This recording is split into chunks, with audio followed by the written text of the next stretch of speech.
艾玛 Emma 是《傲慢与偏见》的作者简奥斯汀 Jane Austen 的另一篇长篇小说。艾玛是个上流社会的富家女，在她的村庄海伯里举足轻重。她善良、热心自负。文章描述了当时英国社会的爱情婚姻。该作品被多次搬上荧幕。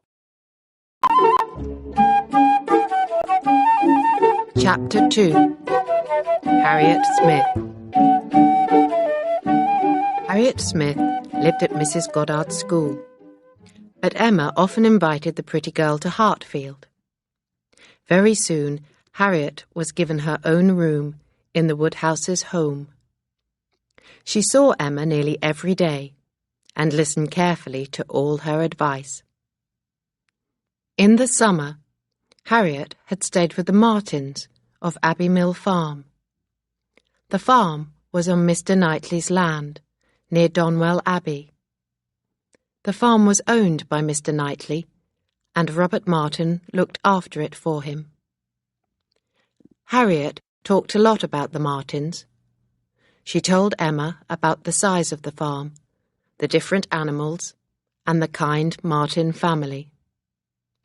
Emma noticed this, and she decided to find out more about them. "Mr. Knightley says that the Martins work very hard," Emma said one day. "Mrs. Martin, her daughter and son-in-law, look after the farm well." "Oh, Mr.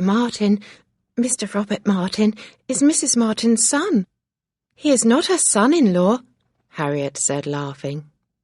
"Mr. Martin is not married. He looks after the farm because his father is dead. Mr. Robert Martin is a very pleasant young man, and he was very kind to me. And his sister, Elizabeth, was kind too." Emma smiled and thought, "Is Harriet interested in Robert Martin? Does she hope to marry him?" This was not part of Emma's plan for her young friend. "The Martins are good people, I am sure, but they are farmers," Emma said. "You are my friend now, Harriet. You are meeting the best people in Highbury. I am Emma Woodhouse of Hartfield. The Martins can never be my friends, so they cannot be your friends. You must stop visiting them at once." Harriet's blue eyes filled with tears. "Oh, Miss Woodhouse, Yes, I am sure that you are right," she said. "You have been so kind to me. I love coming to Hartfield. I understand you, Miss Woodhouse." Then she added sadly, "I will not go to Abbey Mill Farm again." Emma was pleased with Harriet's answer. "Good. Harriet, you must learn to choose your friends more carefully now," she said. "You are meeting real gentlemen at Hartfield. Mr. Knightley is the finest gentleman in Highbury. And Mr. Elton, our vicar, is a gentleman too. He often comes to dinner at Hartfield." "Mr. Elton is a very polite young man. He is handsome too," Harriet said slowly. "And you are a very pretty girl," Emma replied. "Mr. Elton can see that. He is very interested in you, Harriet." Harriet was pleased. Mr. Elton, a gentleman, was interested in her. Miss Woodhouse said this, so it must be true. Mr. Elton came to Hartfield that evening. Emma began to speak to him about Harriet. "Harriet Smith is a very pretty girl, is she not, Mr. Elton?" Emma said to the young vicar. "I have decided to paint a portrait of her. What do you think, Mr. Elton?" "I think that the portrait will be beautiful," Mr. Elton said quickly. "You are such a good artist, Miss Woodhouse. Anything that you do is perfect. I should very much like to see your painting of Miss Smith." Emma had begun many portraits of her family, but she had never finished them. She was now excited about painting a portrait of Harriet. She began the work the following day. Mr. Elton watched as Emma began to draw, and then to paint Harriet's portrait. He came to Hartfield every day until the portrait was finished. "It is a very pretty painting, Emma, my dear," said Mr. Woodhouse. "But in your portrait, Harriet is sitting in the garden. She is not wearing a shawl. She will catch a cold." Mr. Knightley looked at the portrait too. "You have made Harriet too tall, Emma," he said. "Oh, no, no," Mr. Elton cried. "This portrait of Miss Smith is perfect. Miss Woodhouse is so very clever." Then Mr. Elton added, "A beautiful portrait must have a beautiful frame. Let me take the painting to London for you, Miss Woodhouse. I shall get it framed there." Emma was very pleased. "Mr. Elton is in love with Harriet, I am sure," she said to herself. "My plan is going well. Soon Mr. Elton will ask Harriet to marry him." That evening, Harriet came to Hartfield for dinner. She was holding a letter in her hand, and she was crying. "Please read this letter, Miss Woodhouse," Harriet said. "I want your advice. Please tell me what to do." Emma read the letter quickly. It was from Mr. Robert Martin, and it was a proposal of marriage. Mr. Martin was asking Harriet to marry him. "What must I do, Miss Woodhouse?" Harriet asked again. "You must answer the letter, of course," Emma replied. "Yes, but what must I say, Miss Woodhouse?" Harriet cried. "It is a good letter. My answer must be well written too. Please help me." "Write the letter yourself, Harriet. Then I shall read it," Emma said. "Mr. Martin will be unhappy, but your refusal must be very clear." "My refusal?" Harriet repeated slowly. "I have to tell him that I cannot marry him, Miss Woodhouse." "Of course," Emma said. "You must refuse him. You cannot marry a farmer, Harriet. You are my friend, and I am Emma Woodhouse of Hartfield. You know that I have an important position in Highbury. I could never invite the wife of Mr. Martin to my home." Harriet did not say another word. She wrote a letter of refusal to Robert Martin. Emma read the letter, and it was sent at once. Harriet was very quiet all the evening. Emma tried to make her happy. "There is another man who is interested in you, my dear Harriet," Emma said. "I am speaking about our vicar, Mr. Elton. Mr. Elton is a gentleman." "Mr. Elton?" Harriet repeated in surprise. "Yes, he is in London now. He is looking at your portrait and thinking about you. He is in love with you, I am sure of it. You will soon have another marriage proposal, Harriet." Harriet looked much happier. She forgot Robert Martin, and she began to think about Mr. Elton. The next day, Mr. Knightley called at Hartfield.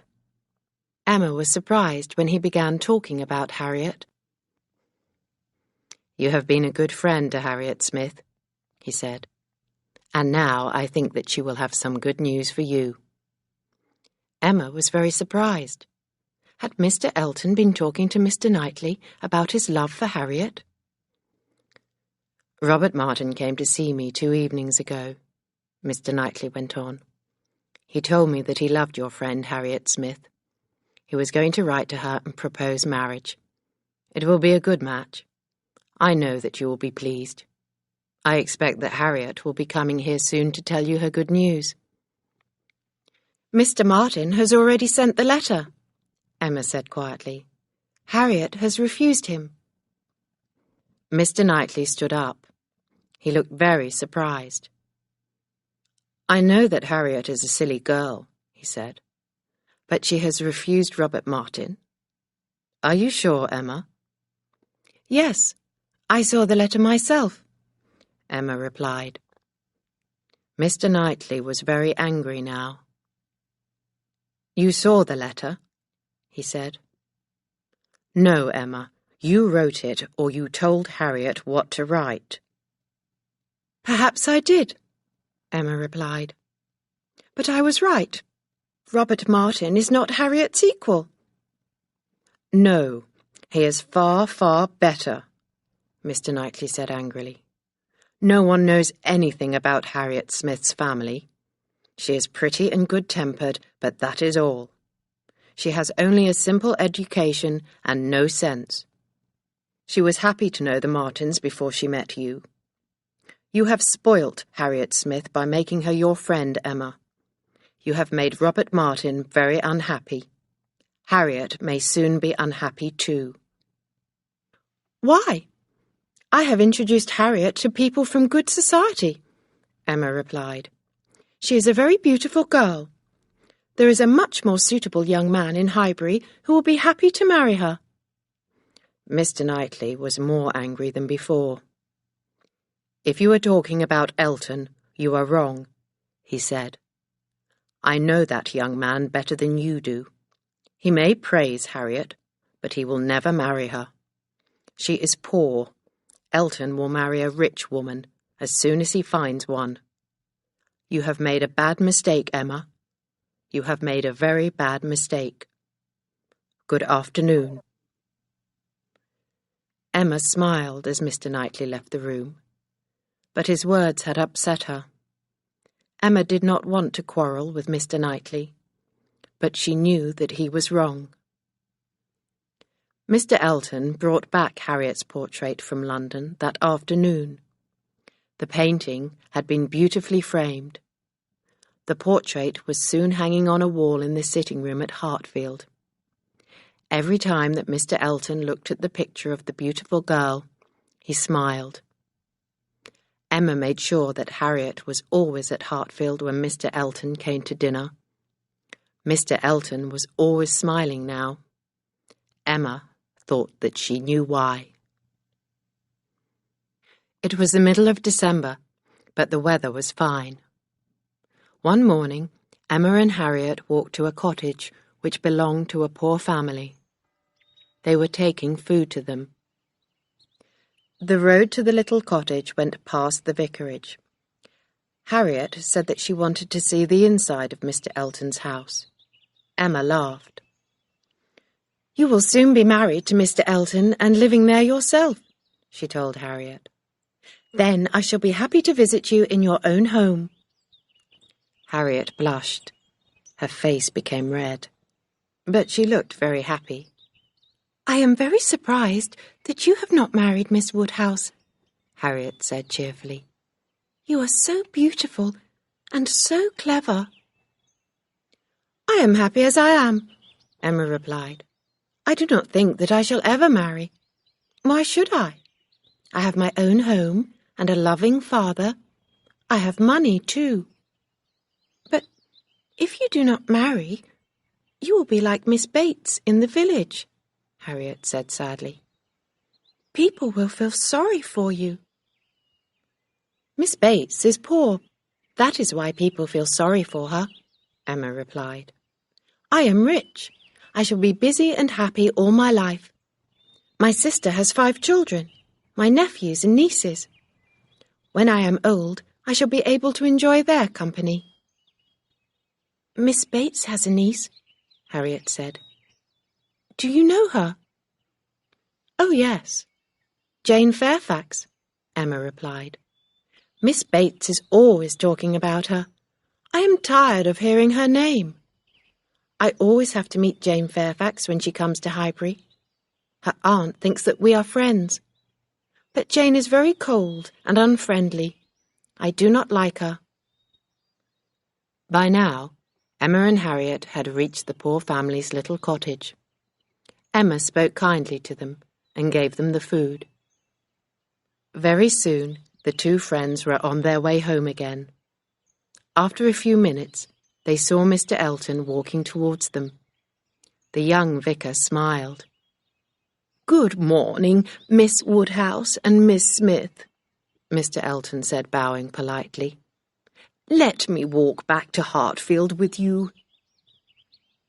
If Harriet was alone, Mr. Elton might propose to her, Emma said to herself. Then she had an idea. As they came near to the vicarage, she began to walk more slowly. "My bootlace is loose. I must tie it," Emma said. "Please go on."